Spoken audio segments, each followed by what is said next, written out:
Comentario de Nehemías capítulo 10. Un pacto renovado y un pueblo transformado. 1. Nehemías el gobernador. Nehemías, cuya influencia sin duda respaldaba el largo discurso de los levitas registrado en el capítulo anterior, puede haber sido el padre espiritual del pacto que se formula en este pasaje. Dio el ejemplo al ser el primero en firmar el documento. Sedequías. Quizá algún encumbrado dignatario. No hay otra mención de él. De acuerdo con lo que se relata en Esdras 4, 9, 17, se supone que era secretario del gobernador. 2. Seraías. Los 21 nombres que siguen a los de Nehemías y su secretario corresponden a personas con el cargo de sacerdotes, versículo 8. Entre ellos figura correctamente en primer lugar la casa del sumo sacerdote Seraías. De los 21 nombres, 15 aparecen en el capítulo 12, 2 al 7, como principales sacerdotes que habían regresado de Babilonia con Jesúa y Zorobabel, y después figuran como jefes de las casas sacerdotales, capítulo 12, 12 al 21.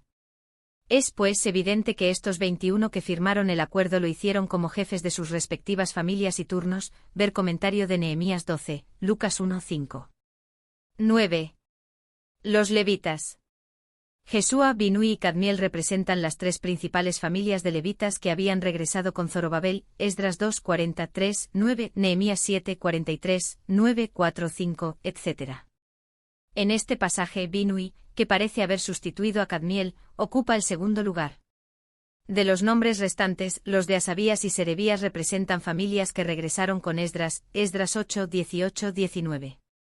Es probable que los otros nombres también fueran nombres de familias. 14.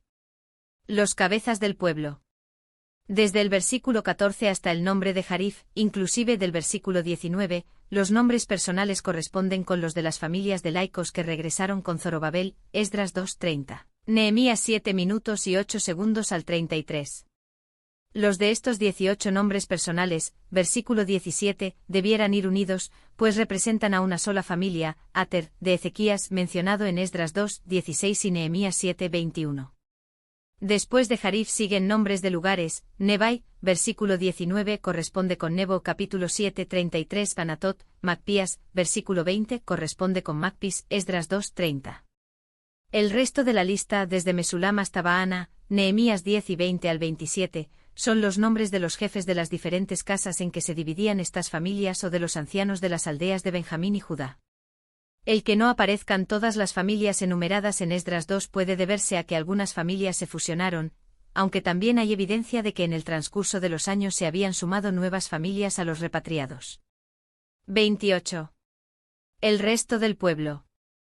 La enumeración de los diferentes grupos humanos es igual a la de Esdras 2:70. Puesto que no falta ninguna clase de gente, es evidente que el acuerdo de la nación con las disposiciones del pacto celebrado fue general, quizá total. Los que se habían apartado. Esta gente pudo haber descendido de los israelitas que habían quedado en el país en el tiempo del cautiverio y que ahora se unieron con la nueva comunidad, ver comentario de Esdras 6, 21. Todo el que tenía comprensión. Es interesante notar que, contrariamente a la usanza oriental, las mujeres y los jóvenes maduros también firmaron el pacto. Se permitió que participaran del rito sagrado todos los que tuvieran suficiente edad para comprender la naturaleza del pacto. Difícilmente pueda entenderse que fue firmado solamente por la gente culta, como algunos comentadores lo han sostenido. Se reunieron. La gente común brindó su apoyo a los dirigentes que habían sellado el documento. Así aprobaron y ratificaron lo que ellos habían hecho. Para protestar. Por imprecación, Biblia de Jerusalén. Con maldición hebreo. Es posible que se hubieran incluido en la lectura de los pasajes de la ley las maldiciones y las bendiciones de Deuteronomio 27 y 28. Es posible que se le hubiera tomado juramento a la gente cada vez que se confirmaba el pacto entre Dios y su pueblo, ver Deuteronomio 29, 12, Segunda de Reyes 23, 3. Siervo de Dios. Este título es especialmente apropiado para Moisés. Dios lo llamó mi siervo Moisés, que es fiel en toda mi casa, Números 12, 7. Desde ese tiempo este fue su título especial, Josué 1, 2, 8, 31, 33, Primera de Crónicas 6, 49, Segunda de Crónicas 24, 9, Daniel 9, 11, Hebreos 3, 5. 30. No daríamos nuestras hijas. Es evidente que la reforma instituida por Esdras 9:10, no resultó duradera. Ver comentario de Nehemías 13:23. 31. En día de reposo. La prohibición de comerciar en día sábado, aunque no se menciona específicamente en el cuarto mandamiento, está implícita en él y sin duda está comprendida en las órdenes relacionadas con ese día. Amós 8 minutos y 5 segundos implica esta prohibición, así como también Isaías 58:13 y Jeremías 17:19 al 27. La prueba ajena a la Biblia, más antigua de la observancia del sábado semanal entre los judíos, data del siglo V a.C. y proviene de Elefantina, en Egipto. Esta mención del sábado se encuentra en ostracas, es decir, pedazos de alfarería comúnmente empleados como material barato para escribir. El año séptimo. Se presenta aquí una declaración abreviada de la ley concerniente al año sabático de Éxodo 23:10-11, según la cual debía dejarse sin cultivar ni sembrar la tierra durante ese año. Con frecuencia durante la monarquía se había descuidado esa ley, y ese descuido era uno de los pecados que trajeron como castigo el cautiverio, segunda de Crónicas 36:21. Por este pasaje se deduce que después de la repatriación otra vez se había desobedecido este mandamiento. Deuda. Ver comentario de capítulo 5, 2 al 13. 32. La tercera parte de un ciclo. No se dice quiénes debían dar esa contribución para el sostén del servicio del templo, por ser una costumbre bien conocida. Esta contribución evidentemente era la reaparición del precepto mosaico Éxodo 30:13 de que todo hombre de más de 20 años debía dar medio siclo como ofrenda para el Señor. Ese tributo todavía era obligatorio en los días de Cristo, Mateo 17:24. Debido a la pobreza de la mayor parte de la comunidad, se rebajó esa contribución a un tercio de siclo.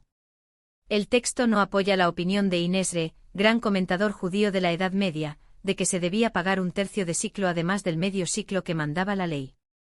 Para la obra.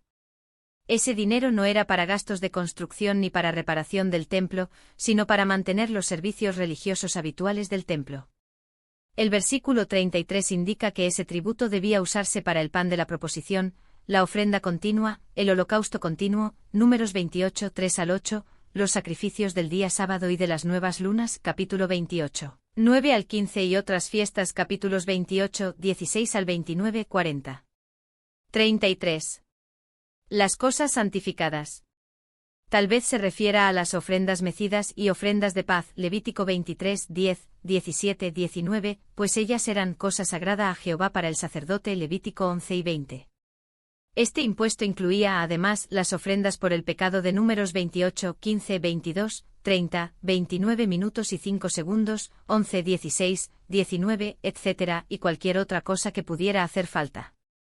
Esa contribución no significa necesariamente que los fondos prometidos por Artajerjes en su edicto, Esdras 7, 20 al 22, ya no se recibían más, y que la congregación se veía obligada ahora a sufragar los gastos con sus propios recursos. Además de la ayuda proporcionada por el rey, era preciso hacer frente a las necesidades del templo que iban en aumento. 34. La ofrenda de la leña. La ley de Moisés solo prescribía que siempre hubiera leña ardiendo en el altar y que el sacerdote debía colocar leña allí todas las mañanas, Levítico 6, 12, 13. Sin embargo, no se dio ninguna instrucción en cuanto a la manera de conseguir leña. Con este pacto, la responsabilidad de conseguir la leña necesaria recayó sobre la congregación. Las diversas casas se hacían responsables, una tras otra, de proporcionar lo que hacía falta. El orden se decidía echando suertes. Según Josefo Guerras 2 y 17 y 6 segundos, se traía toda la leña para el uso del año en un día fijo, el 14 del quinto mes, que era celebrado como fiesta, la fiesta del acarreo de la leña. 35. Las primicias. Hay referencia a los frutos de la tierra en Éxodo 23, 19, 34, 26, Deuteronomio 26, 2. En cuanto a los frutos de los árboles, la hay en Levítico 19, 23. Los primogénitos de nuestros hijos.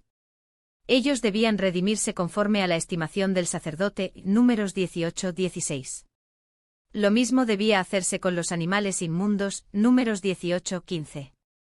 Los primogénitos de los rebaños y de las majadas debían ofrecerse en el altar, Números 18, 17. 37. Las primicias de nuestras masas. Ver Números 15, 18 al 21. Nuestras ofrendas. Literalmente ofrendas mecidas, Números 15, 20, Levítico 23, 11, 17. Las cámaras de la casa. Los depósitos que formaban parte del predio del templo, capítulo 13, 4, 5. El diezmo de nuestra tierra. Al parecer muchos habían descuidado la devolución del diezmo, y como resultado los sacerdotes y levitas no podían atender debidamente sus tareas en el templo porque se veían obligados a ganarse la vida de otro modo, capítulo 13, 10. En esta ocasión, el pueblo prometió solemnemente entregar otra vez sus diezmos. Malaquías, que profetizó por esta misma época, considera el mismo problema y recuerda a la gente las desventajas de retener el diezmo, y las bendiciones que acompañan a la fidelidad, Malaquías 3, 8 al 12. En cuanto a la ley que regía el pago del diezmo en una comunidad agrícola, ver Levítico 27, 30. En todas las ciudades. Al parecer los diezmos de los productos agrícolas no se llevaban a Jerusalén, sino que se los almacenaba en los centros donde se los producía hasta que los levitas los reclamaran. No queda claro si en las ciudades comunes había almacenes para este propósito, o si se habla de las ciudades levíticas. 38. El sacerdote. Debía haber un sacerdote presente cuando los levitas tomaran el diezmo, no tanto para garantizar que los levitas recibieran su parte como lo han interpretado algunos comentadores, sino para asegurar la parte de los sacerdotes, el diezmo de los levitas, Números 18, 26. Según este versículo, el diezmo debía ser transportado a Jerusalén por cuenta de los que lo recibían, y era tan solo justo que el sacerdote participara del trabajo de llevarlo allí. Este reglamento también debe haber tenido el propósito de garantizar el debido manejo de los fondos sagrados. La presencia de representantes de las dos órdenes eclesiásticas cuando se recibía y repartía el diezmo ayudaría a evitar la malversación de esos fondos. 39. ¿Por qué a las cámaras? Este versículo completa el pensamiento del anterior. Los hijos de Israel y los levitas debían llevar las ofrendas, el grano, el vino y el aceite a las cámaras donde se guardaban los utensilios del santuario y donde servían los sacerdotes, los porteros y los cantores. No abandonaremos la casa de nuestro Dios. Esta es la gran conclusión del pacto. Después de haber confesado sus pecados, renovado su compromiso con Dios y prometido obedecer sus mandamientos, el pueblo resume todo en una declaración solemne de fidelidad. La expresión revela el deseo sincero de mantener vivo el culto verdadero y sostener los servicios del templo. También manifiesta la determinación de no repetir los errores del pasado que habían contribuido a la decadencia espiritual de la nación. Comentario de Nehemías capítulo 10.